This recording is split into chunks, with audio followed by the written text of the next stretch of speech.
In the wake of the Boston Jihad bombing yesterday, with the jihadis apprehended, last night on Bill Maher, they did a segment on Pamela Geller as an Islamophobe. In the wake of a jihad bombing, the worst terror attack on American soil, arguably, since 9/11, you could say since Fort Hood, the media is in a furious spin. I don't know if you've seen the Time magazine piece about these sweet boys, these misunderstood boys, went to private school, got scholarship to Cambridge, the best of everything. Why? Why did they do it? The media is in furious spin mode. We are at war. We are at war in the information battle space. And all the bullets and the bombs and the bloodshed are a result of what happens in that war. Boston was a war zone. You had the military in the streets in Boston. People, 1 million people, had to stay in their homes. Did you see Boston? It was a ghost town. That's your future. Don't think for 1 second that this is an anomaly. It is shocking, the societal self-destruction we're witnessing. It's breathtaking. The media is self-enforcing the Sharia. Under Islamic law, that's what Sharia is, Islamic law. You cannot defame or criticize Islam, even if it's true. And the media self-enforces it. Now, in Muslim countries, if you blaspheme, that's what it is, blasphemy, they put you to death. Here in America, they assassinate your character. They destroy the person so that the message can't get out there. And this is why I congratulate Matt for doing an incredible event like this.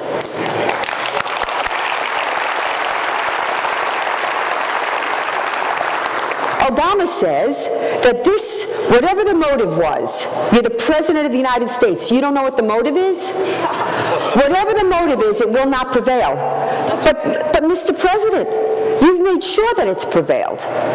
Mr. President, you have enabled and empowered this ideology in Afghanistan, which is why green on blue attacks have escalated to the point where we have to bring our boys and girls home. We're pursuing a delusional policy, a fantasist policy in Afghanistan. We have emboldened and enabled and partnered with the Taliban. Fort Hood was workplace violence. The Fort Hood jihadi was wearing the garb of the Shaheed on the morning of his jihad. He was giving out Qurans on the morning of his jihad. He was screaming Allahu Akbar, which means Allah is greater. Greater than what? Greater than your God. On the morning of his jihad. And Obama stands up in front of the United Nations and says the future does not belong to anyone who slanders the prophet. It's not my prophet, by the way. Amen. These are very scary times because they are disarming the American people. You are being disarmed. And this is a war. This is a long and brutal war. And myself and my colleagues, the few that dare to speak about this, because they destroy you. They destroy your name. You would think that after Boston, they might step back and say, hey, maybe we got this wrong. Seriously.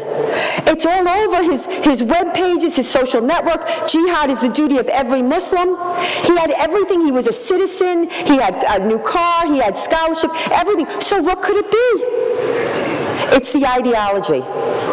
And the knee-jerk concern is anti-Muslim backlash. The imaginary anti-Muslim backlash that we're always hearing about. We heard about it after 9/11 too.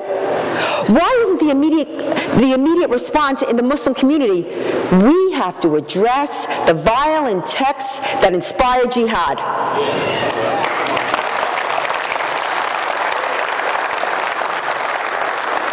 Why isn't the immediate response in the Muslim community, we have to stand with people like Pamela Geller and Robert Spencer and Rafa Sultan and Ibn Ward and fight and condemn the violent texts, the violent ideology that commands jihad?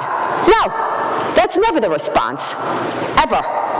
There is no introspection, there is no reflection, and by the way, it's not just here. You see what happened when Obama abandoned Mubarak, a secular government in Egypt, for what? Why? To install the Muslim Brotherhood?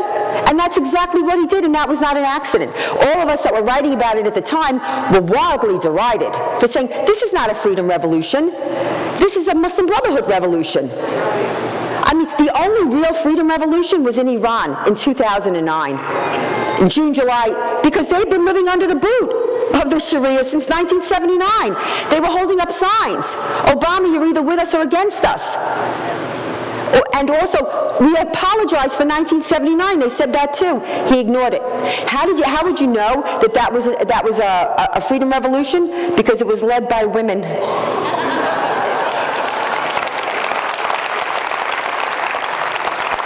Women with lipstick and eyeliner and hijab, so what? Live and let live. He ignored it. We watched, those of us that were live blogging it, and I live blogged it all summer, we watched women getting mowed down in the street. The women in these other freedom revolutions, when they show up, get gang raped. And our reporters too. That's okay. Nobody talks, media doesn't talk about that. That Lara Logan story came out way under the radar. They sacrificed their own. And here in America, we're sacrificing our own. We've abandoned this culture of life. We've abandoned that life is so dear. The jihadists in Boston targeted women and children and families like they did in Beslan. Beslan was jihad, and in my opinion, one of the worst jihadi attacks in the modern era.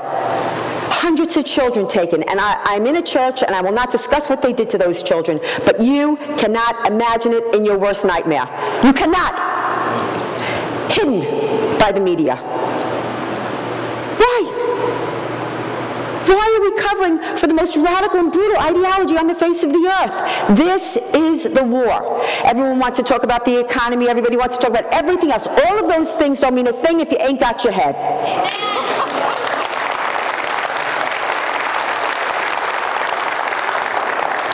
I'm sure you're aware of some of the adverse publicity that many of my ads that I've been running across the country have garnered. I want you to understand that these ads that I run were a response to fallacious, libelous, and many times a blood libel, in one case against Israel. They've been running ads against Israel across the country, hundreds and hundreds of campaigns. Nobody says anything. And USA to Israel, implying in the ad that USA to Israel is an impediment to peace, when in fact USA to Israel is an impediment to the annihilation of Israel. They've run libelous maps. Now there's ads calling Israel an apartheid state. So as you know, I did these ads. In any war between the civilized man and the savage, support the civilized man. Support Israel, defeat jihad.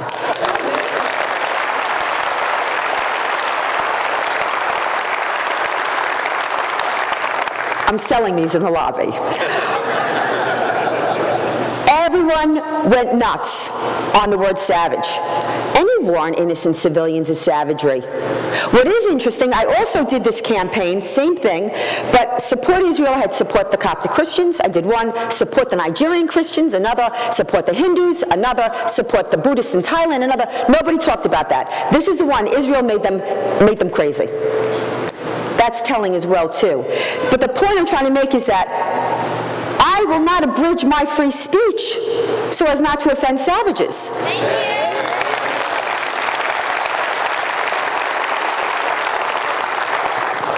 Boston was savagery. 9/11 was savagery. Fort Hood was savagery. London 7/7 bombing was savagery. Madrid 3/11 was savagery. Bali was savagery. The war on the Jews in Israel is savagery. They're targeting innocent civilians. Now, this became a worldwide story, and of course, I was the object of scorn and derision. I don't even care about it anymore. I think I've started to come to enjoy it, which is really crazy. But I realize I'm effective, and this is why they have to destroy me. And so this garnered so much publicity, and yet you got to discuss jihad. Not in it, clearly it's hostile, but war is hostile. I can't complain. You can't whine about, oh, it's not fair, the media's not fair, war's not fair. You got to explain to the American people about jihad. This is the purpose of the campaigns that we do. Now, this Israeli apartheid ad came up. Israel is an apartheid state. So, just so that you know, next week these ads will be going up in New York on the subways, metro, and on dioramas in D.C. that I have a campaign called This is Islamic Apartheid.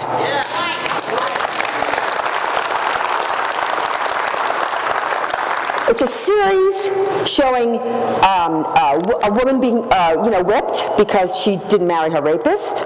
We have gays being hung. We refer to the 900,000 Jews that were exiled out of Muslim lands after 1948.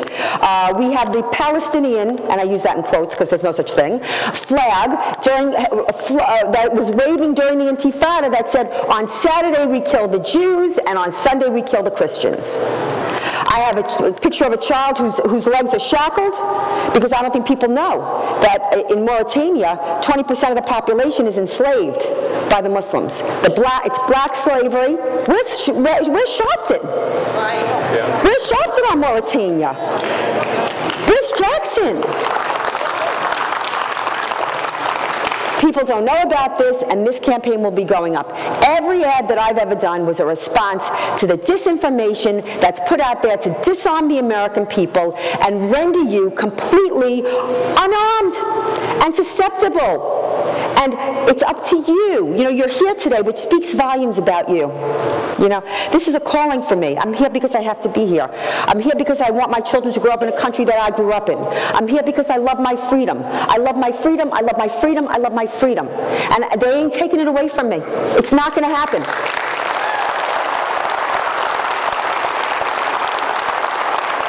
And how many times have I had to sue to get my ads up? They can run anything they want. But I had to take New York City to court to run these ads. It took a year. And not only did the judge clearly sided with me, but it was an unparalleled victory, because it wasn't just a narrow victory. He threw out all the rules and regulations of the New York City MTA as unconstitutional. You have to fight. Yes, that was a big one. It may appear to be overwhelming, but it's not. Even when you have the president against you, Mayor Bloomberg against you, and the whole media, for example, wanting to build, let's say, the Ground Zero Mosque. You helped stop that mosque. You helped stop that mosque. Tens of thousands came down to Ground Zero at our rallies. You stop that mosque. And you can stop this too. You can stop the Islamization of the school curriculums. I'm sure many of you know exactly what I'm talking about. The mosquing of the workplace, forcing non-Muslim workers to lengthen their day to accommodate Muslim prayer time. Mind you, they don't do that in Muslim countries. They make it up before and after. So why do it here? It's a way of imposing Islam. Now, you could say, well, you know, you're anti-Islam. Look, I don't care if you worship a stone. Just don't stone me with it. That's where I'm at. So, in closing, I want to say, when people say, oh, what can I do? This is such a big problem. I don't know why people approach it this way. Like they think they have to solve the whole problem of the world. It's like a doctor with an epidemic. Does he feel he has to cure everybody? No. You treat who you can reach. You have to first learn everything and speak. You have a sphere of influence. You go to church, you go to tennis, you go to golf. I don't know what people do. I just work. But you have a sphere of influence. You hear things during the day that you know are wrong. Speak. You know, I'm Jewish, and it is our mission, the Yehudim, the children of Israel, to speak the truth. This is the mission. And I believe that we're right and we're righteous, and we're going to win. We are. Trust me. Nobody was laying odds on David either. And he won. Thank you. Thank you very much.